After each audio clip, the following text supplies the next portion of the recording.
마지막으로 이제 요게 오늘 사실은 드디어 우리 한국일보 기자님 나올 때가 됐다. 네, 중앙일보 기자가 물어봤습니다.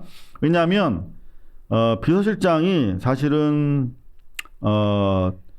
비서실 청와대의 인사위원장이에요, 사실은. 그러니까 하정우의 인사 사안에 대해서 책임자이기 때문에 이건 물어볼 수도 있다라고 생각합니다. 뭐 저는 중앙일보 기자가 할 수 있는 질문을 했다고 봅니다.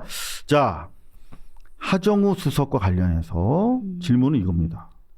하정우 AI 수석 거치놓고 이런저런 기사들이 많이 나오고 인터뷰 보면 약간 뉘앙스가 대통령께서 결정해 주시면 총선에 나갈 수도 있다 이런 말씀을 하시는데 네, 답변이 뼈가 있는 답변이 나왔어요. 뭐냐면 결론은 하정우가 풀 문제다. 대통령 핑계대지 말라. 이렇게 단호하게 원래 얘기 안 하는 사람이거든요. 강훈식이. 여기 보면 대통령이 분명히 작업 들어오는 것 같던데 라는 얘기 했지 않습니까? 이건 대통령 진심이라는 취지야. 네. 강훈식 인사위원장의 말은. 대통령은 참모 필요하다. 그지? 대통령으로서 참모가 곁에 있길 바랄 거다라고 명시적으로 얘기합니다. 당은 당대로 또 인재가 필요하기도 하겠지. 따라서 저는 하정우 수석이 결정할 문제다. 하정우가 마음이 정해야지 출마를 나가라고 해서 나가는 게 말이 되냐. 나가지 말라고 또 안 나가는 것도 문제 아니냐라며 하정우 본인이 결정할 문제다라고 명토박습니다. 이건 상당히 제가 봤을 때 톤이 강하고 명백한 것 같은데 자, 민주당에서 실제로 하정우 수석을 여전히 원하고 있는 건 사실이죠. 그렇죠. 오늘도 정청래 대표가 전재수 부산시장 후보를 만나서 하정우 어떠냐 했더니 전재수 의원이 뭐 사랑합니다. 뭐 이런 기사가 아까 나왔더라고요. 그런 거 보면은 여전히 하정우를 원하고 있는 것 같아요. 근데 다만 요새 이거 취재하면서 하정우의 의중을 떠나서 그냥 이 사안을 보면은 좀 답답한 건 있더라고요. 우리가 전재수 장관이 해수부 장관 된 게 지난해 7월이거든요. 그렇죠. 그럼 우리 해수부 장관 됐을 때 당연히 뭐였어요? 부산시장을 위한 어떤 그 포석으로 바라본 게 지배적인 어떤 시각이었고 그런 수순이었는데 그럼 그로부터 지금까지 한 최대 뭐 1년까지도 있었습니다. 시간이. 근데 이제 와서 뭐 하정우 갔다가 달라 마라 뭐 이런 얘기를 한다는 게 아니 그간 전재수와 정청래는 무엇을 했는가? 이 지금 와서 하정우 없으면 선수가 없다? 그럼 키웠어야지. 그렇지. 근데 이제 와서 뭐 하정우 갔다 이렇게 한다는 게 좀 약간 되돌아봐야 될 지점 아닌가라는 생각이 들더라고요. 실례지만 민주당의 인재영입위원장이 누구죠? 정청래 대표로 알고 있습니다. 본인이 그쵸 맡고 있죠. 네. 그럼 본인 책임이네. 난 정청래 대표를 비판할 생각은 없었는데 다른 분인 줄 알았는데 본인이시네. 한 분 더 있을 거예요. 부위원장에 김영진 의원이요. 그죠. 네. 자, 일단은 이 사안에 대해서는 인사위원장이 본인이 결정할 문제다. 실제로 그렇습니다. 이게 하정우 수석이 남구 의리 부산 북구입니다. 북구에 나가면 그냥 따놓은 당상입니까? 아니죠. 가면은 그거 쉽지 않은 데잖아요. 쉽지 않습니다. 그죠? 네. 근데 일 잘하고 있는 사람을 네. 아주 안정적인 소위 말하면 우리가 말하는 텃밭도 아닌데 네. 오라 마라 하는 거는 네.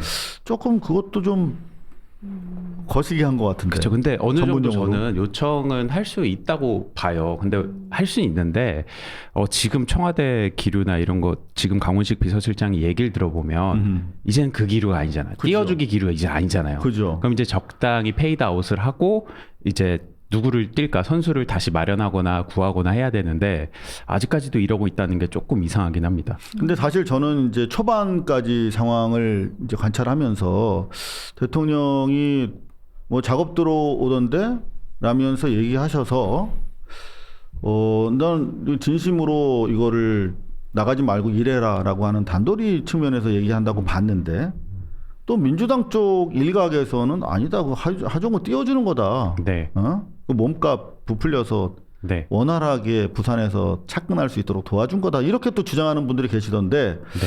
그래서 상당히 살짝 유보적인 입장이었거든요. 네. 근데 오늘 저는 강훈식 실장의 강력하고 명백한 언명 이렇게 언명을 명확하게 하는 사람이 아니야. 이런 문제에 대해서. 근데 요거는 약간 좀 심지어 불쾌하게 받아들이고 있었구나. 대통령의 그 말씀이 농담이 아니었구나. 근데 네. 그걸 농담으로 받은 정청래 대표가 오바했구나. 그런 네. 생각이 들더라고요. 맞죠, 그 얘기죠.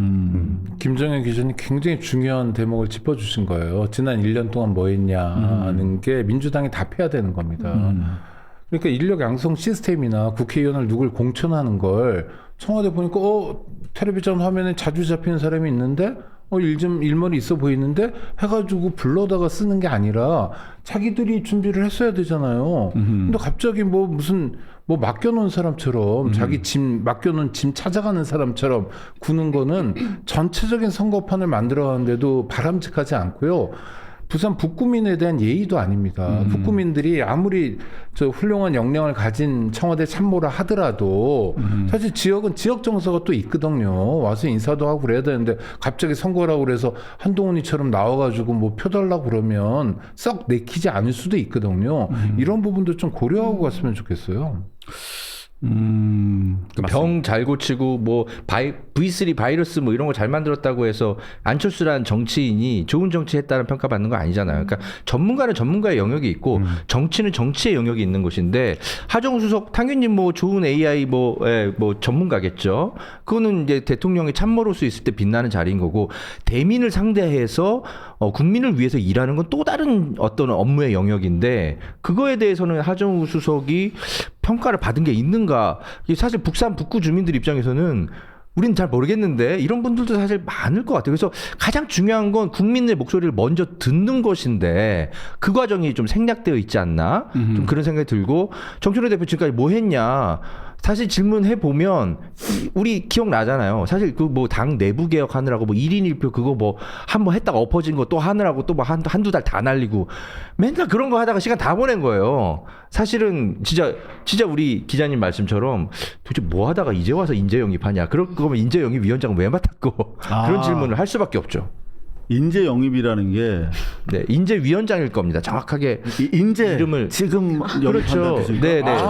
인재 영입하는 미리 하는 게 아니라 인재 영입한다는 뜻이죠.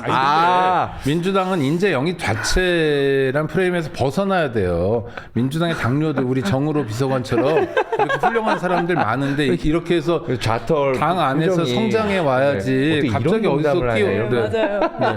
근데 나는 내가 웃기는 재주는 없는 사람이라 잘 웃어줘 나는. 그래서. 근데 인재 영입하면 그 어떻게 강원도 하냐고. 인재 아닌 게 어디야. 네. 아니 그래서 적응 우리 김정현 네. 기자가 네. 표정이 너무 안 좋아. 살에 들렸어. 아니 죄송합니다. 말씀하십시오. 아니 내가 허 기자님 때문에 놀라워. 그러니까 민주당이 인재 영입이란 말 자체를 떠올리지 않아야 된다 이제는. 그래서 당 안에서 인력을 양성하는 시스템을 가지고 키워나가야 되지. 눈에 보인다고 해가지고 이렇게 손짓해가지고 불러오고 이런 식은 아니다. 그게 필요한 건 국힘 같은 당이죠. 지금 민주당은 맞아요. 집권 여당으로서 안정적으로 국정 운영을 뒷받침해야 될 당이거든요. 뒷받침이란 말이 뭡니까? 청와대에서 일 잘하는 참모를 끌어내리고 선거 전에 투입시키는 게 뒷받침은 아니잖아요. 근데 제가 비사를 하나만 좀 말씀드릴게요. 네. 지금 대통령이 삼고 초려한 이 스태프들 있잖아요. 네. 그러니까 이를테면 중기부 장관이라든가 그다음에 과기부 장관 그리고 또 이런 하정우 산자부 이런 분들 있잖아요. 현업에서 두각을 나타냈던 그리고 또 심지어 박진영 씨 같은 사람 그 박진영 정치학 박사님 말고 네. 예. 맞아. 그분 다 JYP네. 네. 인재 영입한 거잖아. 그런 청와대 인재 영입을 사실은 강훈식 비서실장이 현장 했죠. 실무가 다 강훈식 실장이 한 거예요. 근데 강훈식 실장 입장에서는 제가 누굴 어떻게 했다라고 구체적으로 말씀드리는 건 조금 결례인 것 같고 대부분 이제 그 참신한 뉴페이스들을 강훈식 실장이 계속 발굴합니다. 지금도 발굴하고 있어요.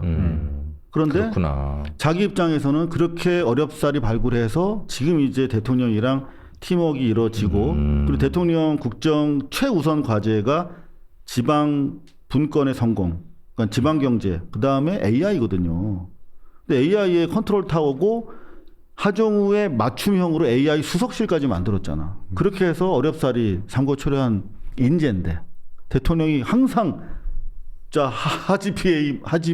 하지PT 이러고 있는 사람인데 밖에서 빼가려고 하는 부분에 대해서 단호하게 이야기할 수밖에 없었던 대통령의 참모 좌장으로서 그런 입장이 반영된 것 같습니다. 말씀 중에 중요한 말씀하셨는데 지금 비상경제 체제인데 민주당이 백업을 해야 되는데 사실 국회 개혁 입법 속도도 그동안 늦었던 게 사실이고 그리고 저는 최근에 이제 청와대에서 계속 출입을 하면서 취재하면서 비상경제 점검회의를 하고 대책반이 있고 총괄팀이 다 있어요. 그런데 민주당의 비상경제 대책팀이 별도로 있나요? 너무 무리한 걸 요구하시는 거 아닙니까? 아니 무리한 게 아니라 실제로 네. 이를테면 대통령은 오늘도 그런 말씀 하시더라고. 네. 이게 옛날 새마을 운동처럼 지역 관광 활성화도 해야 되지만 지금 그 비공식적인 여러 자리에서 기자들한테 언론사가 과거 근무기들처럼 그런 거 좀 국민 캠페인을 좀 해줬으면 좋겠다는 취지로 말씀 많이 하거든요. 사실 근데 무슨 지금 국난극복 TF 같은 거 민주당 차에서 만들 수 있을 시기예요. 있어요? 민주당에도 TF가 있긴 있어요. 있긴 있는데 근데 지난달에 활동이 지금 안 네, 드러나지 않잖아. 중동사태 경제 대응 TF도 만들었고 원내에는 비상경제 대응 상황실 만들고 또 TF를 확대 개편해서 중동 전쟁 경제 대응 특별위원회 있어요? 것도 만들었는데요. 네. 일을 하냐가 아, 핵심이죠. 그쵸. 네. 나 보도 자료 하나 못 본 것 같아.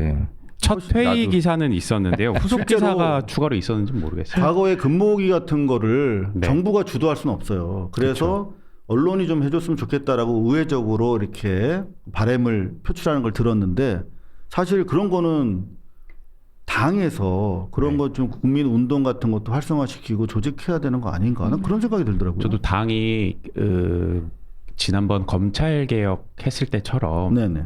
그렇게 그때는 한 청보다 한 두세 걸음 앞에 나갔잖아요. 그렇죠. 근데 전 한 반보 정도 앞서 나가는 게 좋을 것 같은데 민생에 있어서는 사실 반보 앞서 나가기는커녕 안 보이잖아요. 그래서 그런 점에 있어서는 반보 정도 앞서 나갔으면 좋겠다라는 기대감은 있지만 현재 당의 상황을 봤을 때 거기에 과연 관심이 있을까? 그래서 물어봤습니다. 청와대 핵심 관계자한테 정부가 좀 주도적으로 캠페인 같은 거를 좀 띄우면 어떻겠느냐 그랬더니 그렇게 하고 싶다. 근데 자칫 국민들이 이거 국난 상황이 너무 심각한 거 아니야? 위기감이나 공포심을 가질까 봐 정부는 못 나선다는 거예요. 그러면은 민간에서 특히 이제 당 같은 데서 이렇게 대국민 접촉면이 캐주얼하게 많으니까 그렇게 해주면 좋은데 여하튼 상황이 뭐 악화 일로에서 또 다시 반전이 되고 있습니다. 속보. 미국 이란 이번 주 파키스탄서 2차 협상 가능성. 네, 이번 주 후반에 이슬람아바드로 미 이란 협상단이 이제 복귀할 가능성이 있다라고 하면서 상대적으로 오늘 주식 시장도 좀 회복이 되고 있고 국제 유가도 보시면은 서부 텍사스산 중진유 91달러, 브렌트유도 95달러 안정화 기조로 돌아가고 있습니다.